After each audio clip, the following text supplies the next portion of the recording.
for me, so many years I was like angry. I even had somebody, she was a nanny that came in to help me with my kids. And so this was years later after the dysfunctional situation. I was in a healthy marriage then. But she's like, "Why are you so angry?" I was like, "How dare her say that I was angry?" And I didn't, Right. I don't know what the interaction was. It wasn't like I was raging through the house or something or screaming at her, but she detected this anger. Anger is a secondary emotion. Sadness is usually what's underneath, despair, or, you know, those really scary emotions that we have a hard time talking about.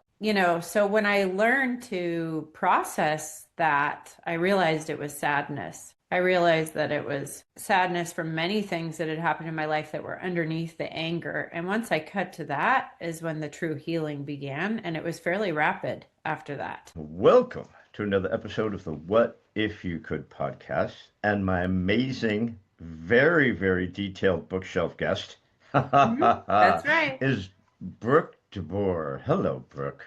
Hello. I'm so happy to be here today. Yeah, we made it. Had some technical difficulties. The whole Yeah. world is having technical difficulties, but we're okay. Yes. So, guys, Brooke is a life coach, speaker, and author of the transformative book, Living the Free Life. So I can't wait to get in that. She's got a great story. She's done so much work. But of course, we're the What If You Could podcast. So as you know, I always ask my guests at the gate, Brooke DeBoer, what is your What If You Could?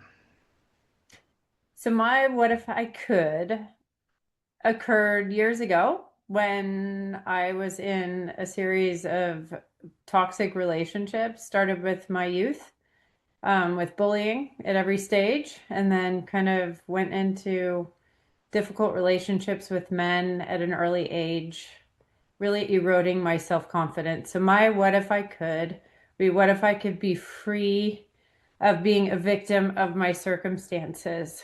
What if I could be free to love myself enough to ask for relationships that were reciprocal, loving, and good for me?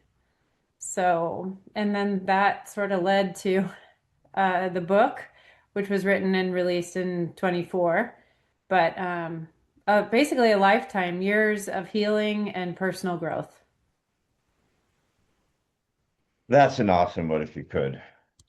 Free, free, free. What a great word. What does that mean? What does free mean to you? What does that represent to you? Freedom to me is, my book is called Living the Free Life. And a long time ago, I made my email address Free Brooke or, uh, yeah, basically Free Brooke was where it started. And I did it because I had like glimmers of hope that I would have freedom from some of these confidence issues and some of the trading of my values for personal approval and friendships and relationships with men, and which all kind of goes back to the bullying and the negative tapes playing in my head that maybe I didn't deserve it, that type of thing. So the word free came to me a long time ago before I went through my process of healing, and I made it my email address. And everybody always laughed at it and thought it was funny. Free Brooke. But it for me it just means being free of limits, free of limiting beliefs, free of anything, relationships that would limit you and who God created you to be. So it's been the word for me. It's my power word or my I don't know what guidepost or it's the word I look to carry me through and to always remind me that I am free and I'm free to make my own choices. I'm free to continue to heal and grow and learn and become better every single day. I love that. And it seems like, I mean, throughout history, people have yearned to be free. Hmm. But as we become more sophisticated and more domesticated in life, it seems that we've have less freedom and Hmm. we've put ourselves in even more and more brutal and wicked cages. Yeah, I think so. But I think, I've just been diving back into the Bible. For me, I'm a Christian, but I've never read the Bible cover to cover, so I started in Genesis, and I think just it's reminding me that all throughout history, people struggled with that. The choice of which way to go, the freedom in looking up and trusting that there's like a higher power that is going to give us the answers we need, and trusting and having faith in that, or trust in man and, putting more power in things that we want here on this earth and our own will, and sometimes we get in the way of our own selves. So I don't think it's I I don't think it's think there is new. that I think there is that saying that says put your trust in man and you're certain to be disappointed, right? Yeah, that's for darn sure. It's been very much the case for me. That's true. Um, You know, you touch on something that I think everybody, well, I know a lot of people do, and I do for sure. It's probably maybe my biggest challenge, and that mhm, is feeling trapped in her past. You know, where mhm. you were, like you said, playing the real, we get trapped in our past. I mean, I am the worst at beating myself up and looking Yep. back. You know, when I was 13, man, or when I did this, or I should have Mhm. gone left and I went right, and it's like, dude, let it go. You're 63. Come on, man. Seriously. Yeah, and you're so not alone in that. I mean, for me, I kept my past hidden because I was afraid of judgment and rejection, and there was a lot of shame, in some of my decisions. I mean, it wasn't all about me being a victim in some of my relationships. It was a decision, to be there. I wasn't being forced or held against my will. But I also didn't have the confidence to leave. So I think just when when I became a life coach, that wasn't until 2020 after a lot of healing, and I'm still healing and growing, but I went through Tony Robbins' coaching program with Mark and Magali Pasha. It's called Strategic Intervention Coaching. And a lot of I've always, liked his teaching, a lot of the aspects of his teaching. And one of the things that I remember learning during that coaching is his quote, "The past doesn't equal the future." And I also had another teacher in my life, a spiritual teacher, who said, "How long do you want to carry this baggage around? Imagine yourself carrying like suitcases full of like all our mistakes, all of the things we're ashamed of, all the things we're afraid to be judged about. Um, think of how heavy that gets, when you're dragging bags around the airport or you're going on a big long trip." Um, so that metaphor also really helped me to realize I can set it down. The choice is as simple as like making the decision in this moment that I can put that baggage down. The past doesn't equal the future. Each day, each moment is new to make a new decision and get help if you need it, or, you know, just make a new decision for what you're going to accept in your life and what you're going to work on. Um, so you're totally not alone. I've been through all that too. Yeah. It's funny. Well, it's not funny, but when my wife passed and I went deep in depression and Yeah, I'm was so just, it sorry. seems like, when it's 11 years now, not that it makes it better, but when you're in the poop, right, it just seems like, if you keep manifesting, oh, everything's so bad, well, guess what? Everything gets bad, right? And I Right. remember I put a big old sticky on my wall and I wrote down all the boulders in my river, right? All the things that were keeping me from having flow. Yeah. And I Same. used to talk to a good friend of mine and she'd always say, "How's your boulders? You get rid of that stupid boulders." And then I interviewed a young lady and she said to me, her story's about a boulder that crushed her daughter, changed her whole life, Mm. Meredith. Yeah. She said to me, and she says to me, "We don't need to remove the boulders. We just need to learn how to navigate around them." Yeah. And I was like, dude, Yeah. It's that was it's like a light bulb moment, brilliant. right? Yeah. Yeah, my aunt used to say to me, Brooke, be more like a leaf floating down the stream. Does a leaf freak out when it sees a boulder? No, the leaf just finds its route around the boulder, just like what you said. And so it doesn't mean that we don't have to, climb mountains every once in a while and do hard things, but we also can accept that things can be a lot easier than we make it sometimes, with resistance or some of those roadblocks we put up in front of ourselves. So I liked that metaphor also of being like a leaf floating down the Love stream. it. I love Yeah. your, was that your grandma or aunt My or who was aunt, that?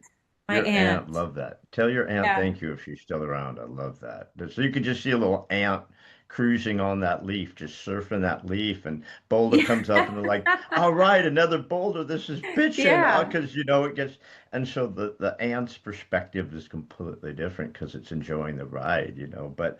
But you touched on two words, and I added a third word. You said judgment, rejection. And Mm-hmm. I added fear to that. Mm-hmm. Judgment, rejection, and fear. Those are three wicked jailers, aren't they? Aren't those three wicked just jailers that keep us in prison from moving forward sometimes?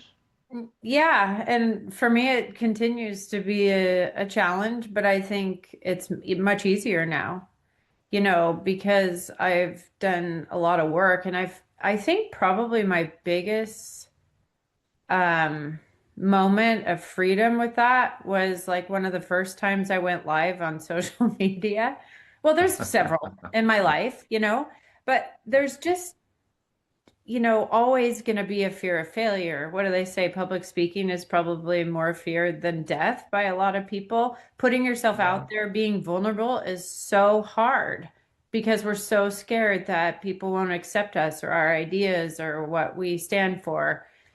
I think we're wired to connect and we want to feel that closeness and connection with people. But for me, I've just had to overcome it by action. I've had to put myself out there even when I was afraid and then realize, oh, that wasn't too bad. Like, actually, I got some positive feedback. I might have been expecting that somebody would reject it, but then I would, and even when I published my book, I only touched on it in the book and I didn't name names, but my very toxic high school, and there was some good about the relationship, boyfriend came on and was my first review on Amazon and absolutely destroyed me, wrote personal things about my brother, stuff that wasn't even, it was the first day the book was live, so he didn't even have time to read the book. He just chose to go on there and write a really terrible, you know, review, probably thinking more of the book was about him, which was kind of funny actually, but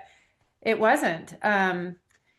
So that was interesting. So even when I got to a place where I felt relatively healed from a lot of this past stuff, I had processed it, written about it, it popped up then, on the day one of releasing the book. But I had a choice then to make, do I respond to this or do I react? And so other people responded for me miraculously, which was interesting. People started writing reviews in response to the review, and somebody else asked for the review to be taken down because they felt that it wasn't about the book, it was more a personal attack. And Amazon went ahead and took the review down.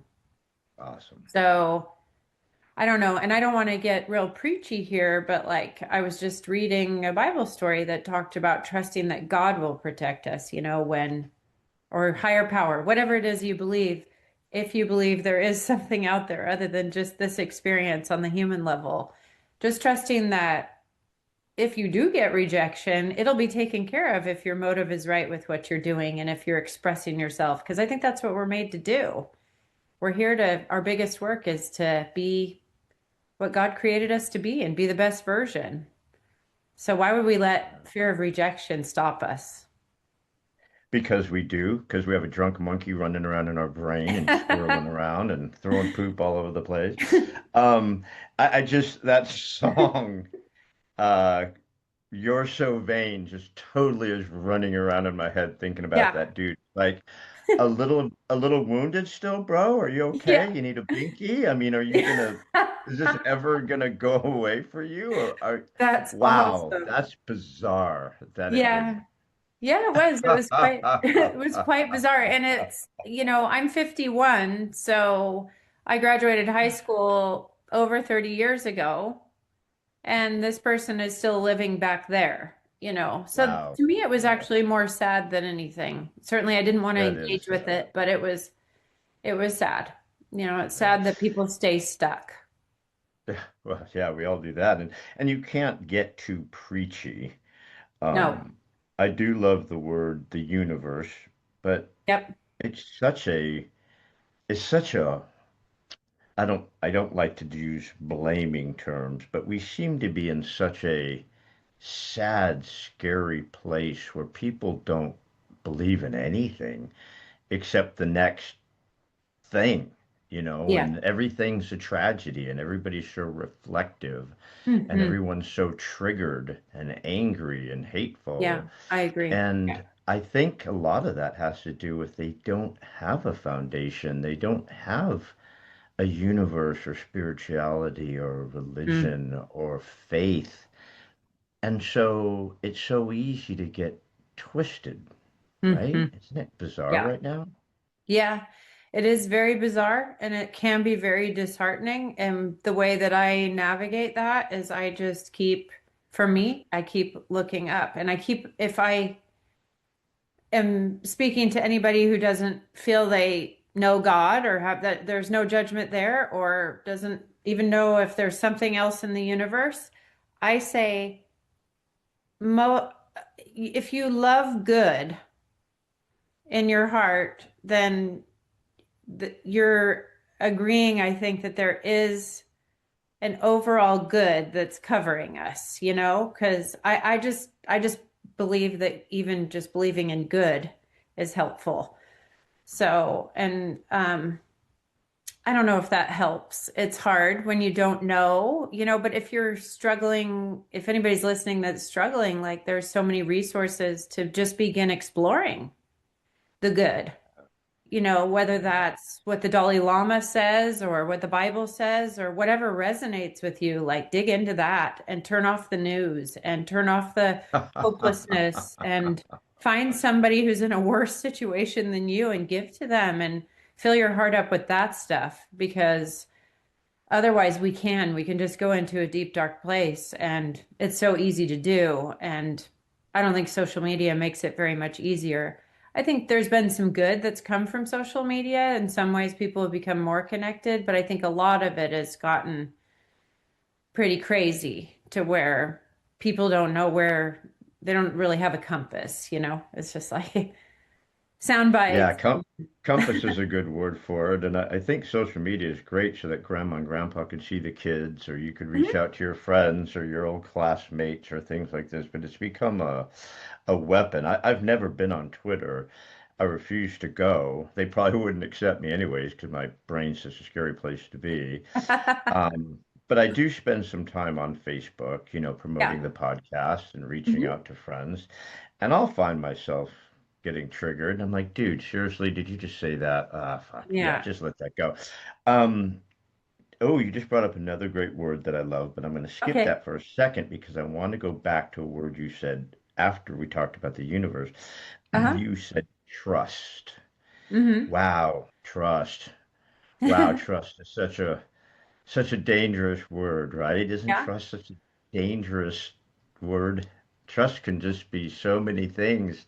It could be, it could really pull you out, or it can really, you put your trust in the wrong person. It could really just, trust is a wicked word.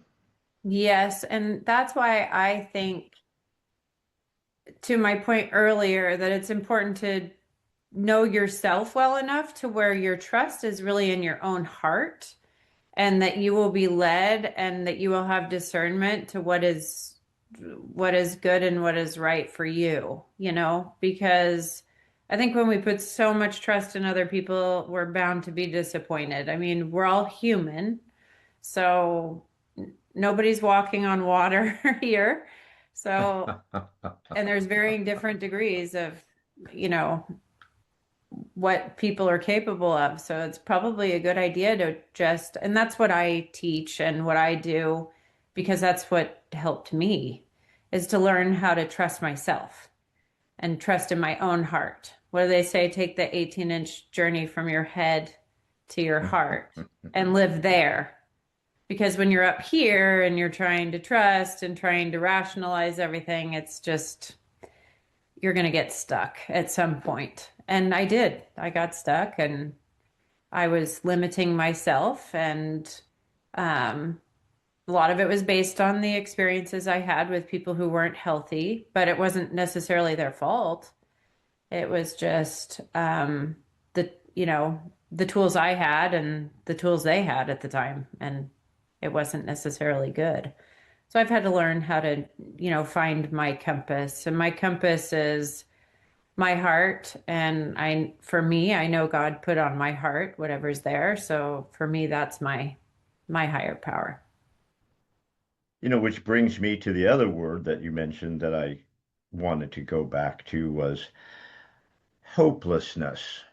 Hmm. I have a strong feeling a lot of what's happening now um, is people with a lack of hopelessness and a lack of, a fear of that they're out of control.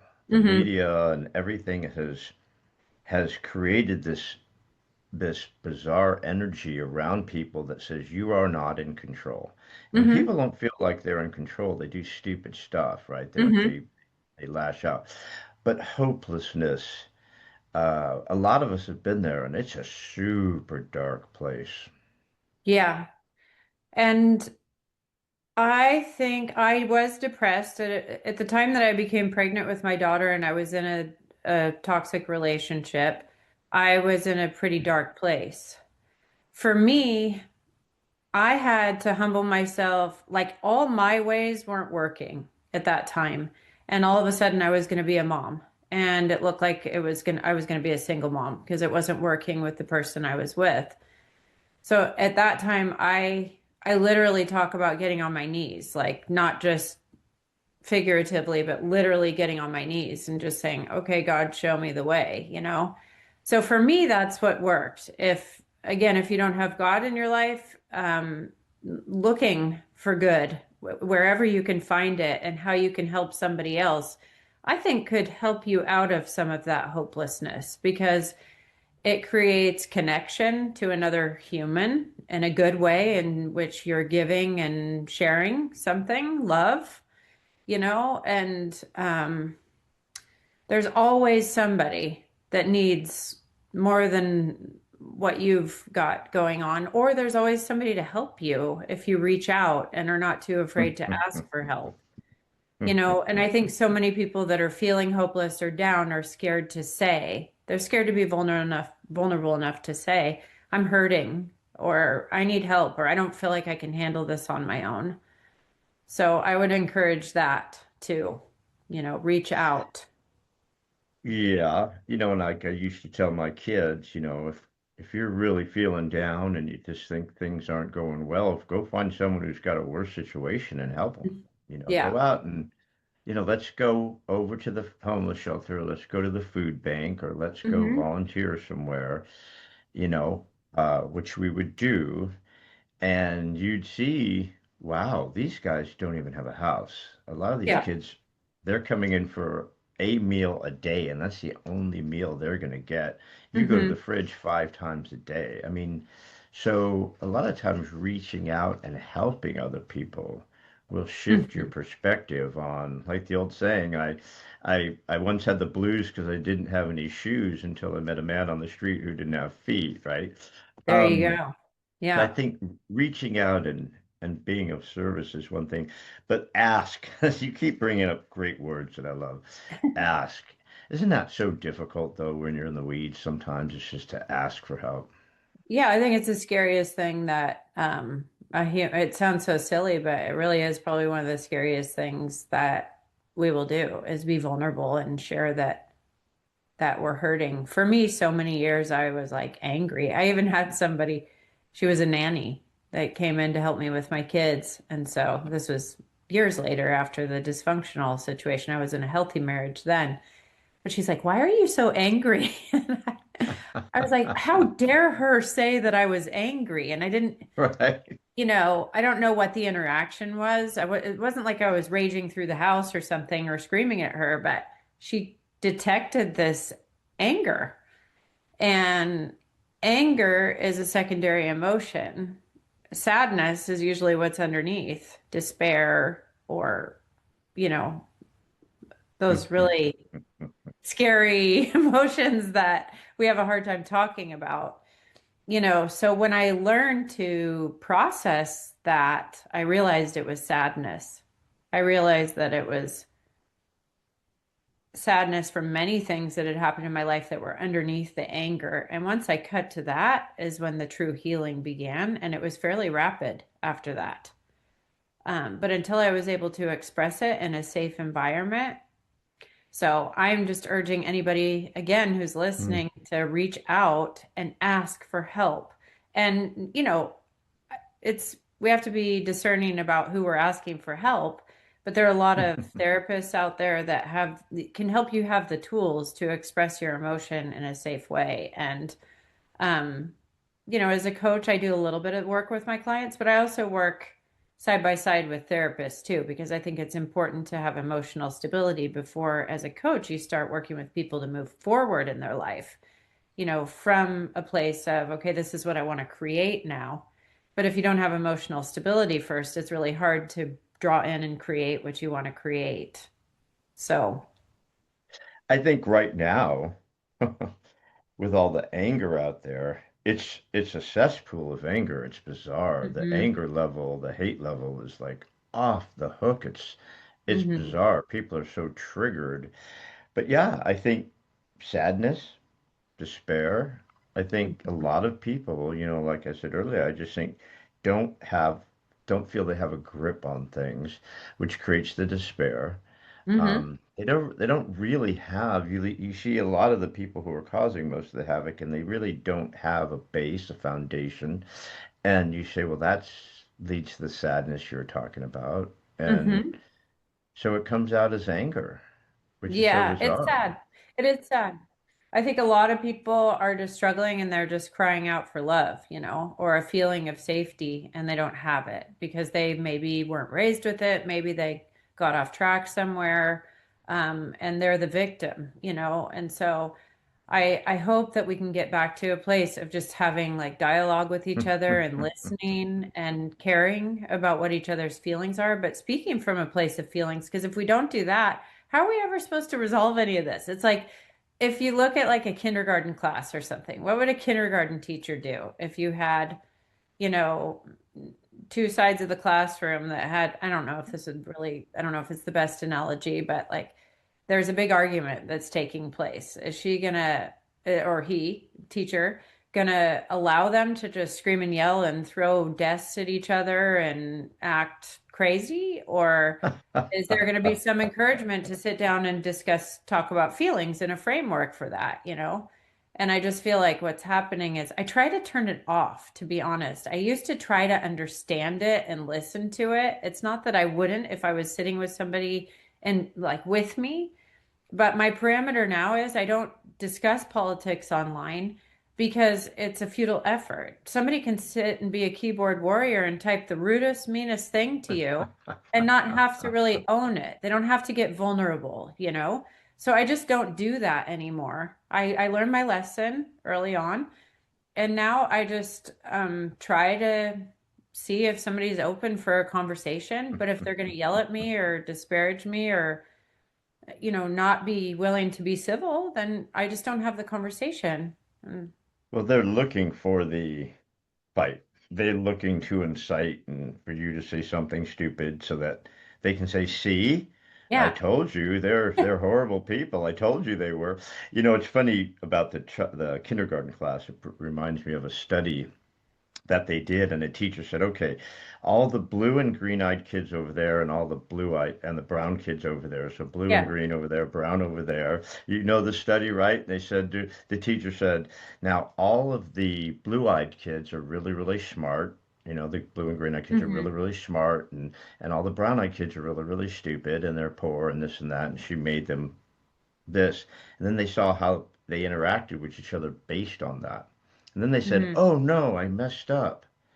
The brown-eyed students are really smart and wealthy and everything, and it's the blue and green-eyed students who don't. And at the end of the thing, the kids realized we're all the same. Yeah. We're all the same. It's the exterior that creates these foundations for us to Hmm. doubt. Kids aren't born with hate and racism Yeah. and crazy. They're just born in love. They don't they learn all that hateful stuff. But don't get me on that real quick. What about I That's so fine. That's true.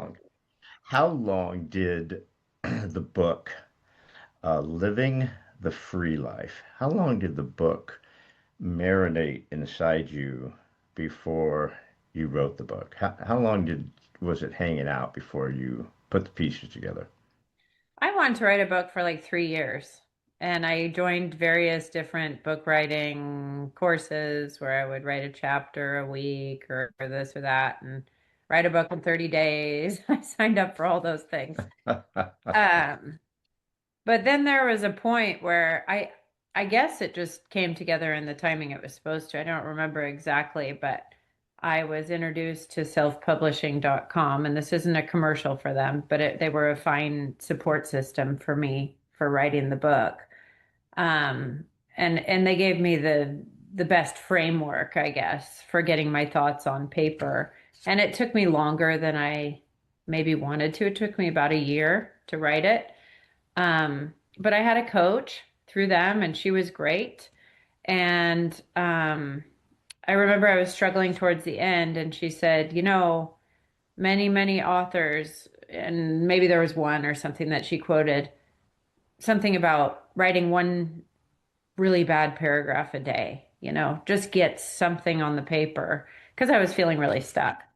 So that's kind of like what I talked about before, like when you're feeling stuck or paralyzed with something or down in the dumps, like just take one action, one step in any direction, really, to kind of get unstuck. It's like the law of, I think that's a scientific law, right? It's like a law of, I don't know. I'm not very good with science, but If seems if like it is. if a body in motion stays in motion There and a you body go. at That's rest it. stays at rest. So Yeah. just this that motion, that movement. But don't feel bad. I mean, I obviously love books, and I've interviewed a lot of authors. I've talked to dozens and dozens of authors because I love books and I love authors. And Yes. I've had a book in my head for about 40 years. So don't feel bad. I've talked to people who've had a book for 20, 30 years where they started a book Oh, and wow. then just left it. And then Uh-huh. all of a sudden, um, Jim Gervanos is a great example. He wrote a book called American Gyro, and he Uh-huh. started it when he was like 20 years old. Okay. And then life came along and boom, boom, boom, boom, boom. And now he's in his 50s and he just now published it. And Wow. he Yeah. said, had I written this book then, it would be nothing like it Not is the same. now. Yeah. Right? So yeah, so what you did is actually really good. You were Yeah. really fast. Thank you. Well, it's never too late. I think I always felt like I had a story in me. There was something in me, just a light inside, and I'm sure, I must, for me, it's God. I think you just urging me all along, you're okay. You're how I created you. You're exactly what you're supposed to be. And eventually I got courageous enough to write it all down. And I wrote it with the intent at the beginning of the book, in the preface, it talks about this book is for people who've been bullied or in a toxic relationship, but it's also for the bullies. So you might understand how you might be snuffing out the light of somebody who has something really great to share with the world. And we all do. Every single person, I believe, has a choice with what they do with their life and how they, what good they bring to the world. So I made that point in the book, and it's interesting. I had a family member come to me that I think has been a bit of a bully in the past. Right after the book was released, had no idea this person was reading the book, and just sent me a short text thanking me for giving them a new perspective that they wouldn't have otherwise had. And just that alone tells me that I did the right thing by publishing the book. It was hard. It was hard to put it out in the world because it was my personal story. That was very challenging. Talk about vulnerability, you know. I know people have much worse stories of abuse or bullying than I had. Mine wasn't totally acute. I mean, some of it was pretty bad, but it wasn't like I was getting thrown around and I had to go to the hospital or anything, but it worked on my, my confidence. And so that part was pretty bad for me. Um, so yeah, it You was know, a there's vulnerable something experience. about that, though. You can't, everybody's story is their story, yet everybody can relate to different stories, some at Mhm. some level, some at another level. Like I interviewed a gal who was sex trafficked from the time she was 3 till the time she Yes. was like 14 because she Hmm. kept trying to kill herself, so they finally just let her go, right? I mean, Yeah. so that's a horrible. Now, not everyone can relate with that level, right? So it Mhm. might not resonate with them. Yeah. So your level of what you've gone through may resonate with a lot of people. So there's no degree of Yeah. what's worse Thank than you. others, right? Yeah. I think it's what everyone's had challenges, so it's what resonates with Hmm. people, you know, Yeah. I and think that's, especially bullying, God, in today's world, holy cow. yeah. Yeah, it's pretty bad. And I think a lot of people young people especially, are looking online to find themselves rather than looking inward to find themselves. And I think parents are making a big mistake by allowing their kids to just be freely online. I think there needs to be a lot of conversation around that and a lot of just kind of monitoring what's happening. I had three girls. All three are grown now. My youngest is in college. All three of them had some form of bullying online. And all three of them had some form of an abusive relationship, toxic relationship, or bullying in person as well. And different variations, different stories for each one of them. So, to your point, yes, we all have a different story, but it doesn't mean anyone is less important. Um, Exactly.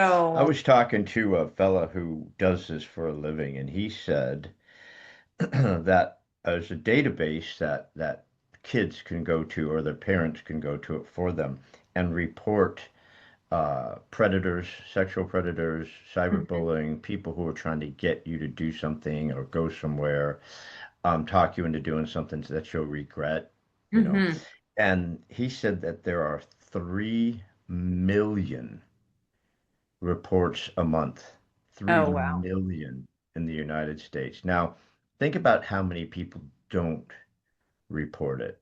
I Report. mean, that's probably the 90%, right? That's probably the biggest. So think about if this agency gets 3 million reports of a Yeah. day of some sort of harassment online.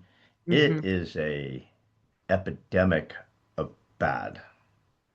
Yeah, it's massive, and I worry being a mom of daughters too. My husband have this con and I have this conversation all the time. Our daughters will be following an influencer or something, and I'll be like, "Oh, I'm gonna go look and see, what this person is sharing." And there's a lot of pretty sexual, suggestive, like clothing and behavior, and it's all now considered as quite normal.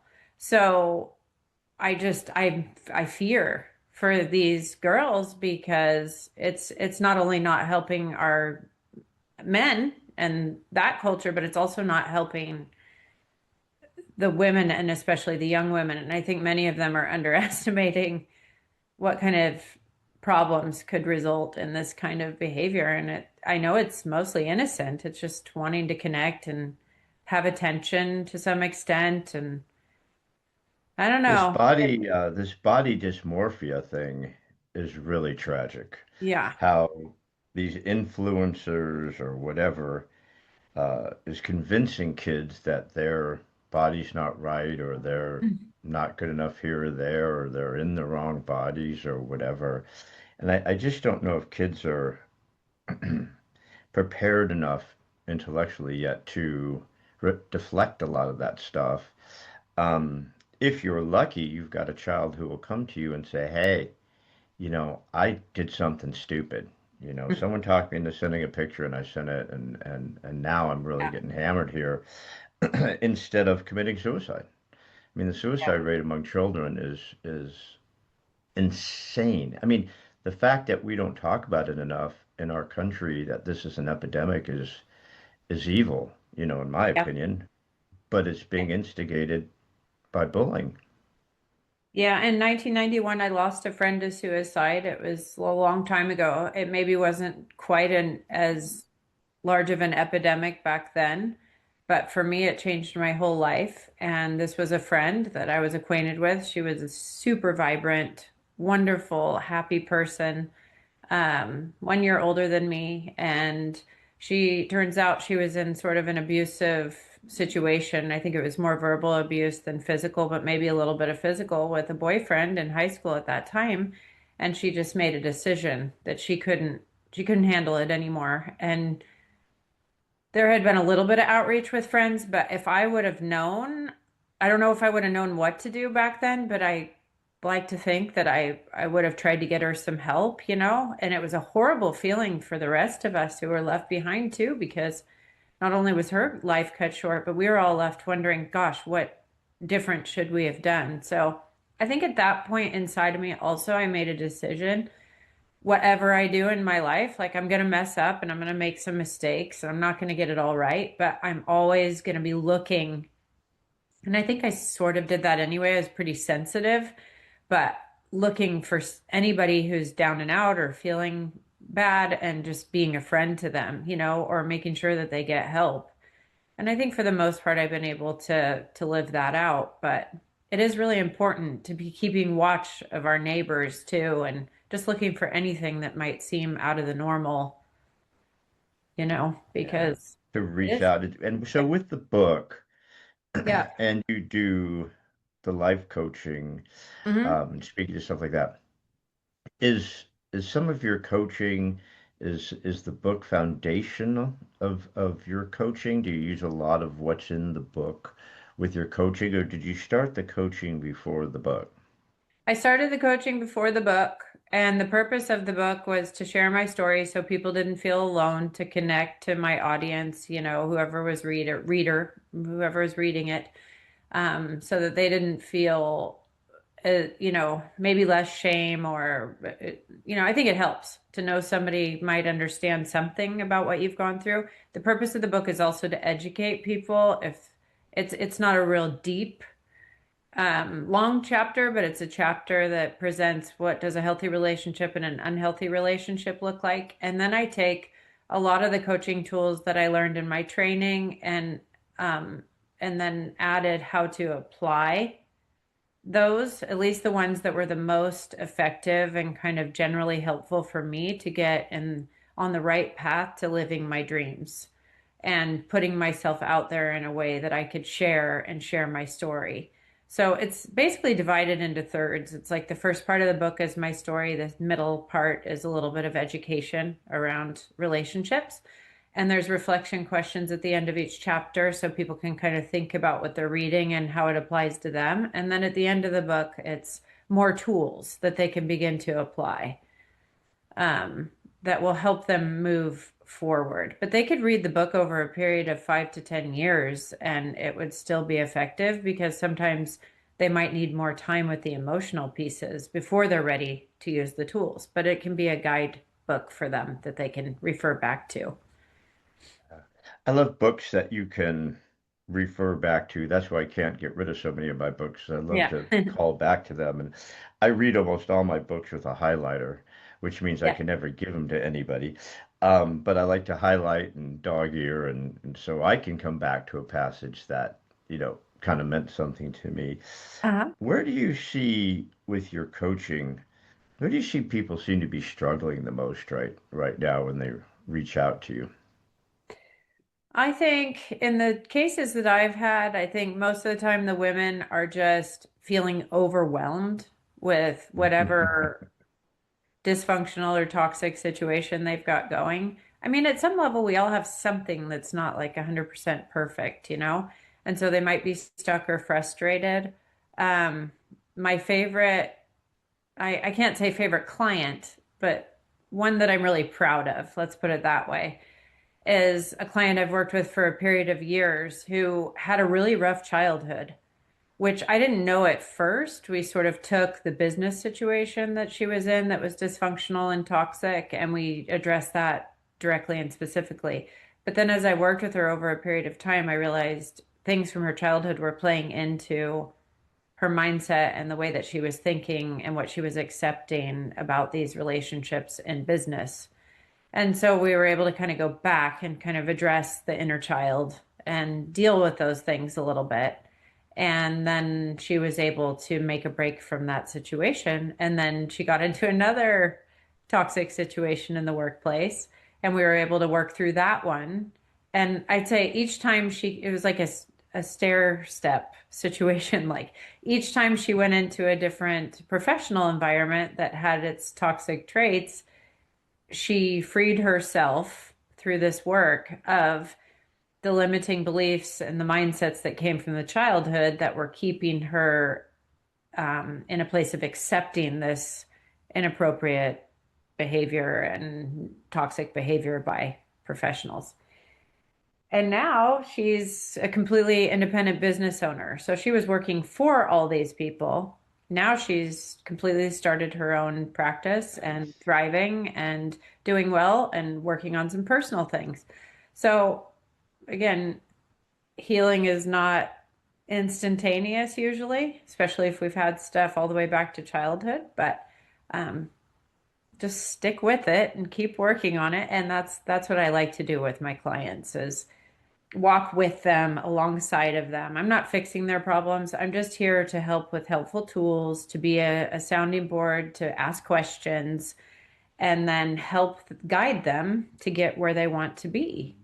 And keep reminding them of their goals because I think sometimes when we get stuck, we forget, remember you said, That's the coach part, right? That's the coach part. But yeah. yeah, overwhelm is another great word. And I think so many of us right now live in a world of overwhelm. It's like we're just like smothered by everything, times are challenging for a lot of people. The Yeah. social media beats you up. You've got the kids, you don't have a lot of time. There's just Yeah. overwhelm. There's so many levels of it right now that people are trying to bail out of. It's Yes. not easy. Overwhelm's it's a big thing of quicksand, right? Yes. Life can be very overwhelming. And I think back to what we were talking about before, the social media and the information overload. I don't think we're meant to be that connected in that way. That's not natural. I also think that the EMF, that all the radiation from all the electric cars are fine, but we've got that. We've got cell phone towers. I looked, our house in LA had over 1,000 towers within a 3 mile radius and more than that antennas. And I think it disrupts our nervous system. So that's a more like a physical scientific thing. But then we have social media and these phones that we carry around with us. We're always hooked on. I laughed at my with my husband the other day because we were driving in the car and I was like checking my email and I was like, what am I doing? I'm driving in the car with you. I don't need to check my email right now. Like we're going to dinner. There's no urgency with there wasn't anything pressing that I had to do. It was just I had opened my phone to see something else that he asked me to look for, and then I went straight to my email and started checking my emails. Like, what am I doing? And so I'm trying to catch myself more and put limits on that because There's so much of it though, right? Our food is toxic, our air is toxic, the electricity is toxic, social media is toxic, yeah. people are becoming more toxic. It's like, no, I posted something last night that just said, our bodies are not meant for this. Our bodies aren't meant for this level of of you know uh, just continuous stimulation. Our bodies aren't meant for such massive amounts of stimulation. That we're so lacking in love and in Hmm. quiet and in peace and in Hmm. thought. There's Hmm. so many things that a lot of us just don't take the time to do. Like I was talking to a friend, I'm like, I know a lot of people who haven't just taken off their shoes and walked on grass in like 5 years. They Yeah, it's haven't very just grounding. gotten grounded. Just Yep. walk on grass, put your feet in the sand. I mean, get yourself grounded away from so much toxicness. It's really, really bizarre. It Uh, is. It is. And so that's the reason for people like you and me to remind people having conversations like this to intentionally seek quiet, intentionally stop 2 to 3 times a day and do some breathing. There's a lot of yeah. information about that. There's also things to protect you from EMF radiation in your home if you care to research that. I don't know what I think about it, but I'm exploring it. I just recently did mineral testing. I found out I'm full of mercury. So I'm doing zeolite and some other things and I know not everybody can do this or has time to do this, but there are tools, there are things out there that you can do so you can feel not so out of control. Yeah, there's a lot of bad out there, but there's also a lot of good resources to heal Well, and that's why we need your book. That's why we need everybody to go pick up your book, which is Living the Free Life. And I'll tell you, there's a lot we can do. I always get a little bit peeved at people when they say, "Well, I don't have the time for this," or "I don't have the do with that's expensive." I drink a vegetable shake every morning for my breakfast, which is awesome. fresh vegetables Yeah. in it. And what I added recently was cilantro. You Oh, I made me love think cilantro. of this. And the Yeah. reason I added a big handful of cilantro into my vegetable shake is because it cleans toxin. It cleans It's the heavy detoxifying. metals and the lead and all the abusive Hmm. minerals that we're taking in, like from our water and stuff. I didn't know cilantro. I just thought it tasted good and smelled good, right? But Yeah, it's a massive detoxifier for heavy metals in your it body. is. So That's right. it's a big deal. But Brooke, you've been amazing. I lied earlier because dudes lie all the time. We're liars. I said I had one question, Oh, yes. the what Okay. if you could question, but I actually have two questions. So my last question, my second question is, Burke, if you had something that you'd like to leave us with before we hasta luego, something, a saying that you love or a thought that you have or something that, is special, that means something to Brooke, what would be that last thought that you'd like to leave us with? I would say take care of your heart. It's the most important part of you. And take that 18-inch journey. I know I said it before, from your head to your heart and live there for a while. Take some time, put your hand on your heart every day and ask, how am I feeling? Get in touch with that. It's so important. And then trust and know that you're allowed to enjoy life and be free of whatever is holding you back or holding you down. Um, and take the time to do the healing work. It's really, really important. And your light is supposed to shine bright. So if you're not feeling that, take the time to do those things and then you can.